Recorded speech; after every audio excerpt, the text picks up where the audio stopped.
নমস্কার বন্ধুরা, আজকে আবার একটা ভিডিওতে তোমাদের সকলকে প্রাপ্তি অ্যান্ড শক্তিক ম্যাথ সলিউশন চ্যানেলের পক্ষ থেকে স্বাগতম জানাই।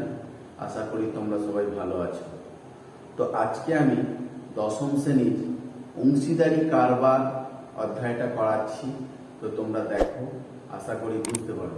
দেখো, 7 অঙ্কটা বলেছে 2 বছরের মধ্যে টাকা ফেরত দিলে কোনো শোধ দিতে হবে না। এই শর্তে 3 বন্ধু একটি সমবায় ব্যাংক থেকে যথাক্রমে 6,000, 8,000, 5,000 টাকা ধার নিয়ে যৌথভাবে 4টি সাইকেল রিক্সা ক্রয় করে।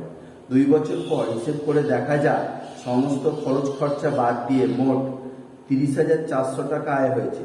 তারা সেই আয় মূলধনপথে ভাগ করে নেওয়ার পর প্রত্যেকে নিজ নিজ ঋণের টাকা ফিরিয়ে দেন। এখন কার হাতে কত টাকা থাকবে এবং তাদের হাতে থাকা টাকার অনুপাত কি হবে হিসেব করে লিখি। প্রথম বন্ধু ইজটু দ্বিতীয় বন্ধু ইজটু তৃতীয় বন্ধু সমান কত বলেছে দেখো, 6, 8, 5, 6,000 ইজটু 8,000 ইজটু 5,000। সমানটাকে ছোট করছি, দেখো 6 ইজটু 8 ইজটু 5। অনুপাতে পদগুলি যোগফল, অনুপাতে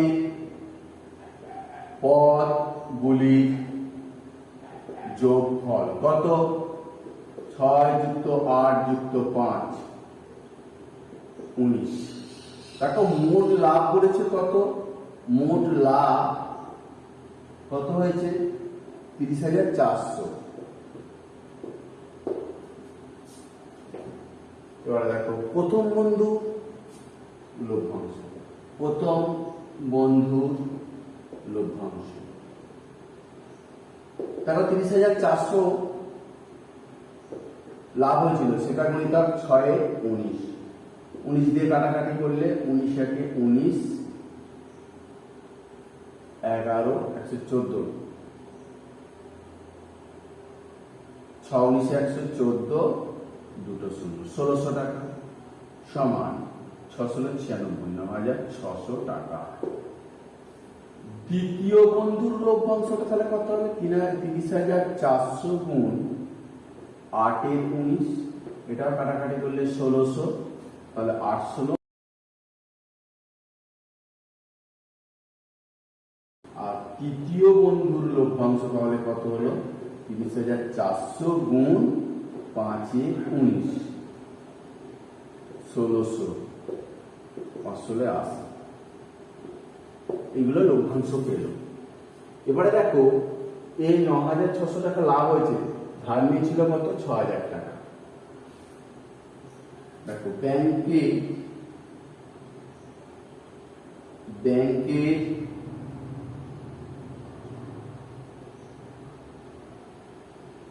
ধার শোধ করার পর প্রথম বন্ধুর হাতে থাকে সমান কত? 9,600 মাইনাস কত ধার নিয়েছিল? 6,000, কত হলো? 3,600 টাকা। ব্যাংকে ধার শোধ করার পর দ্বিতীয় বন্ধুর হাতে থাকে সমান মাইনাস 8,000 সমান কত হলো?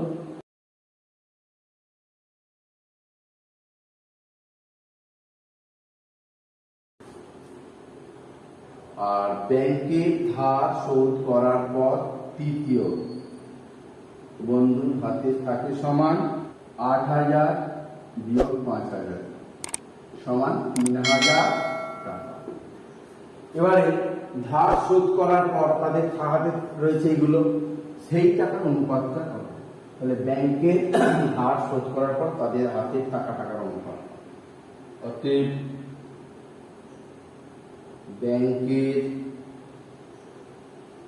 ধার শোধ করার পর তাদের হাতে থাকা টাকার অনুপাত।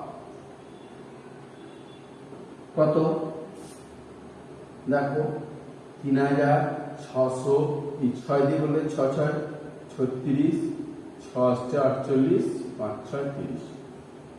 দেখো 8 এর অঙ্কটা কি বলেছে, 3 বন্ধু যথাক্রমে 1,20,000 টাকা, 1,50,000 টাকা এবং 1,10,000 টাকা মূলধন নিয়ে একটি বাস ক্রয় করেন। প্রথম জন ড্রাইভার, বাকি দুজন কন্ডাক্টরের কাজ করেন। তারা ঠিক করেন যে মোট আয় 2/5 কাজের জন্য 3:2:2 অনুপাতে ভাগ করবেন এবং বাকি টাকা মূলধন অনুপাতে ভাগ করে নেবেন। কোনো এক মাসে যদি 29,260 টাকা আয় হয় তবে কে কত টাকা পাবে নির্ণয় করুন। মোট লাভ সমান 29,260 টাকা। আচ্ছা, মোট লাভে কত 2/5 সমান কত হবে 29,260 গুণিতক 2/5 টাকা। কত হচ্ছে দেখো 5 5 25, 4 5 8 40, 5 5 25, 5 2 10 সমান 2 2 4, 5 2 10, 8 2 16, 17, 7, 5 2 10 থেকে 11, এত টাকা। এই টাকাটা কাজের অনুপাতে ভাগ করছি। কাজের অনুপাতে দেখো প্রথম বন্ধু ইচটু দ্বিতীয় বন্ধু ইচটু তৃতীয় বন্ধু সমান 3:2:2। অনুপাতের পদগুলির যোগফল, অনুপাতের পদগুলির যোগফল কত হবে 3 যুক্ত 2 যুক্ত 2 সমান 7। এবার কত টাকার মধ্যে, এই টাকার মধ্যে কাজের অনুপাতে 11,704 টাকা মধ্যে প্রথম বন্ধু পাবে।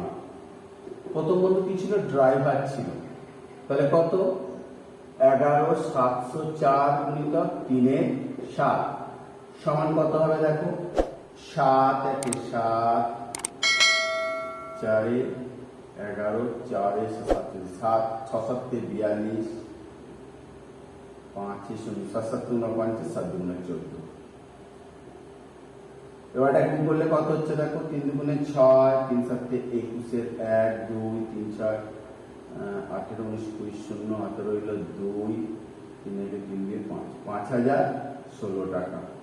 আর 11,704 টাকার মধ্যে দ্বিতীয় বন্ধু পাবে কত 11,704 গুণিতক 2/7 16/72 সমান কত হবে, এটাকে 4 7 গুণে 14 4 16 গুণে 32 থেকে 33 এত টাকা। আবার 11,704 টাকার মধ্যে তৃতীয় বন্ধুও একই পাবে 11,704 গুণিতক 2/7 এটাকে কাটাকাটি করলে 16/72 সমান 33 44 টাকা। তাহলে কাজের অনুপাতে ভাগ হয়ে গেল। বাকি লাভ তাহলে কতটা দেখো, বাকি লাভ 29,260 বিয়োগ 11,704 টাকা কত হচ্ছে দেখো 4 10 6, 1 5 6 5, 7 12 5, 2 9 7 বলছি বাকি টাকাটা তারা মূলধনের অনুপাতে ভাগ করে নিচ্ছে। দেখো এইদিকে করছি মূলধনের অনুপাতে প্রথম বন্ধু ইচটু দ্বিতীয় বন্ধু ইচটু তৃতীয় বন্ধু সমান 1,20,000, 1,50,000, 1,10,000। দেখো 4টে করে শূন্য বাদ দিয়ে দিলাম 12:15:11 আর যাবে না। অনুপাতের পদগুলির যোগফল, পদগুলির যোগফল কত? 12 প্লাস 15 প্লাস 11,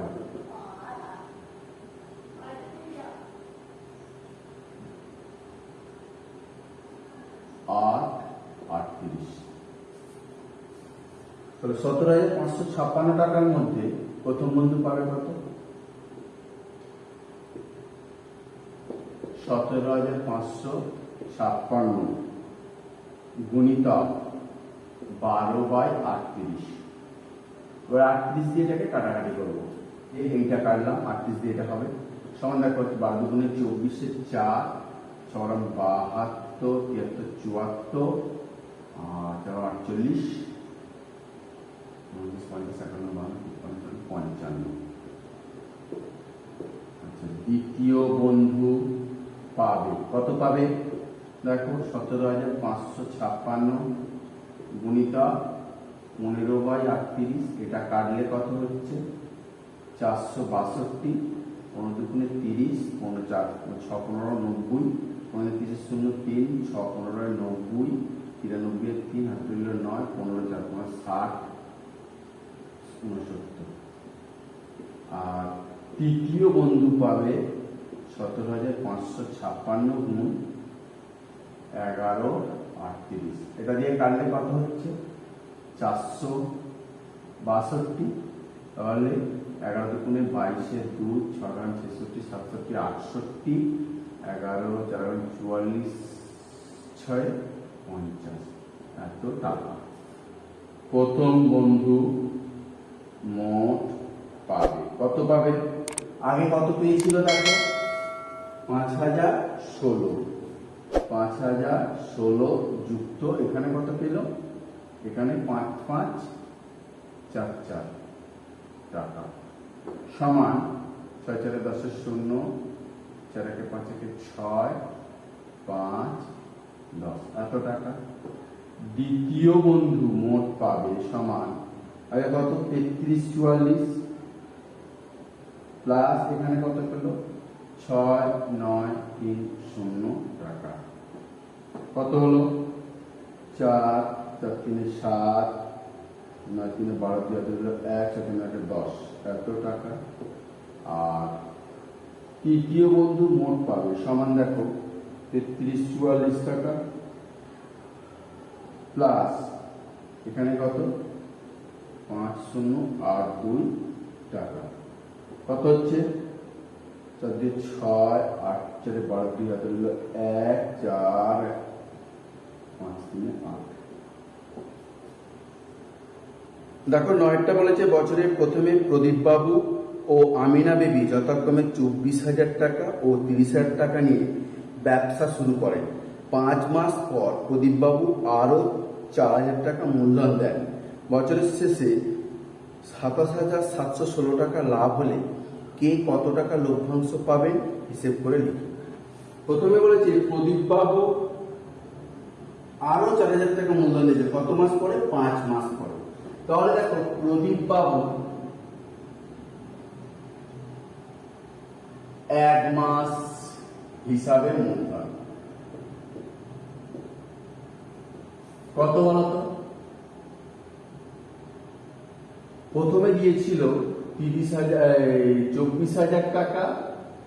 কত মাস খাটছে? 12 মাস খাটছে প্লাস দেখো 5 মাস পরে দিয়েছে। 5 মাস পরে দিয়েছে মানে টাকাটা কতদিন খাটছে?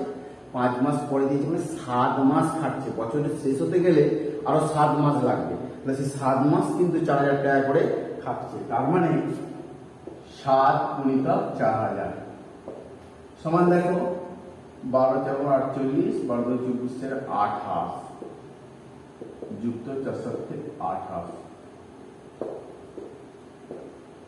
সমান 3টে 0 8 8 16 4 রইল 1 8 10 11 1 1 1 2 3,16,000 টাকা। এবারে কি আছে? আমিনা বিবির 1 মাস হিসাবে মূল্য। তার মানে আমিনা বিবি টাকা দেয়নি, এবার টাকা তোলে উঠবে। তাহলে আমিনা বিবি 1 মাস হিসাবে মূলধন কত? দেখো 30,000 টাকা দিয়েছে। গুণিতক কত মাস খাটছে? 12 মাস খাটছে।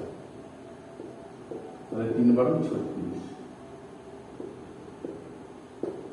3,60,000।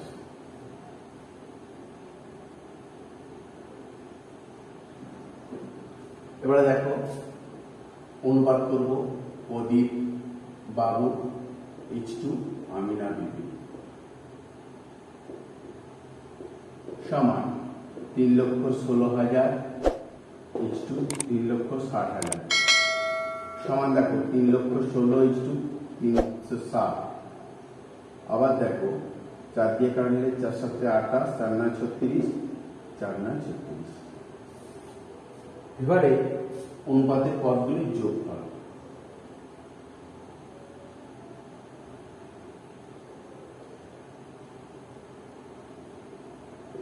(79 + 9) সমান কত হবে? 9, 9 আর 16, 169। এবার দেখো মোট লাভ কত? সমান 27,716 টাকা। এবারে দেখো প্রদীপ বাবু পাবেন কত? প্রদীপ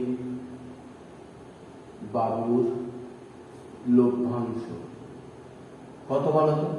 27,716 গুণিতক 79/169। এটা দিয়ে কাটলে 164 হচ্ছে। সমান কত? 12,956 টাকা। আর আমিনা বিবির লভ্যাংশ সমান কত? 27,716 গুণিতক 90/169।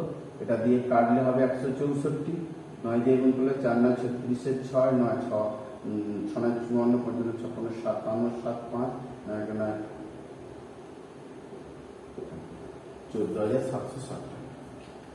10 অঙ্কটা দেখো কি বলেছে। নিয়ামক চাচা ও করবী দিদি যথাক্রমে 30,000 ও 50,000 টাকা মূলধন দিয়ে যৌথভাবে একটি ব্যবসা আরম্ভ করলেন। 6 মাস পরে নিয়ামক চাচা আরো 40,000 টাকা লগ্নি করলেন, কিন্তু করবী দিদি ব্যক্তিগত প্রয়োজনে 10,000 টাকা তুলে নিলেন। বছরের শেষে যদি 19,000 টাকা লাভ হয়ে থাকে তাহলে কে কত টাকা লভ্যাংশ পাবে হিসেব করে দিন। নিয়ামক চাচা 1 মাস হিসাবে মূলধন দেখো কত টাকা দিয়েছিল প্রথমে নিয়ামক চাচা? 30,000 টাকা গুণিতক 12 মাস খাটছে। এরপরে কি বলেছে দেখো 6 মাস পরে নিয়ামক চাচা আরো 40,000 টাকা 6 মাস পরে দিয়েছে মানে টাকাটা আরো 6 মাস খাটছে। তাহলে কত? যুক্ত দিয়ে 6 গুণিতক 40,000 দেখো। তাহলে দেখো 3 × 12 = 36 যুক্ত 4 × 6 = 24 যোগ করলে কত? 6 × 4 = 10, 0 হাতে রইল 1, 3 × 3 = 6, 60। নিয়ামক চাচা। এবারে কি বলেছে? করবী দিদি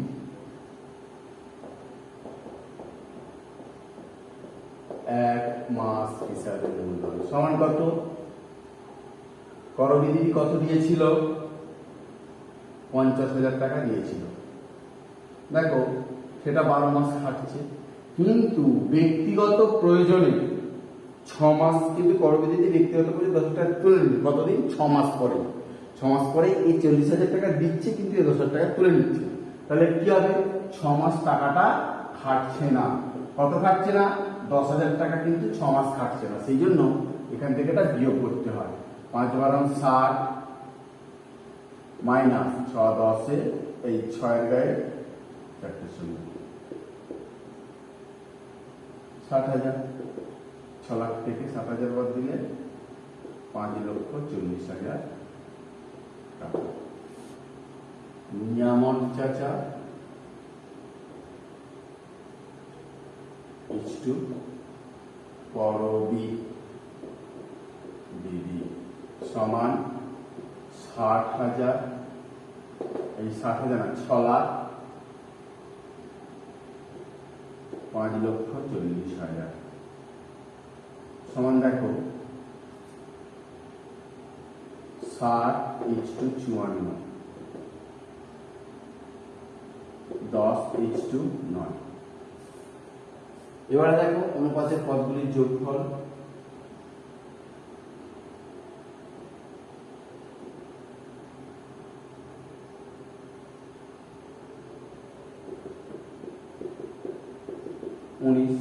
কত টাকা লাভ হয়েছে? 19,000 টাকার মধ্যে নিয়ামক চাচার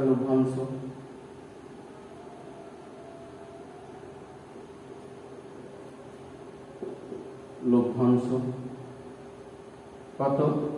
19,000 গুণিতক 10/19, এটা কেটে গেলে 1,000 সমান 10,000 টাকা। আর 19,000 টাকার মধ্যে করবি দিদির লভ্যাংশ কত? 19,000 গুণিতক 9/19, 1,000, 9,000 টাকা। ধন্যবাদ তোমাদের সকলকে ভিডিওটা দেখার জন্য। যদি আমার ভিডিওটা ভালো লাগে একটা লাইক করো, পারলে শেয়ার করো। আর যারা আমার চ্যানেলে নতুন হয়েছে পরবর্তী ভিডিওগুলো পাওয়ার জন্য আমার চ্যানেলটা সাবস্ক্রাইব করবেন, পাশে থাকা বেল আইকনটা বাজিয়ে দিও। আর যারা সাবস্ক্রাইব করেছো তাদের অনেক অনেক ধন্যবাদ। নমস্কার।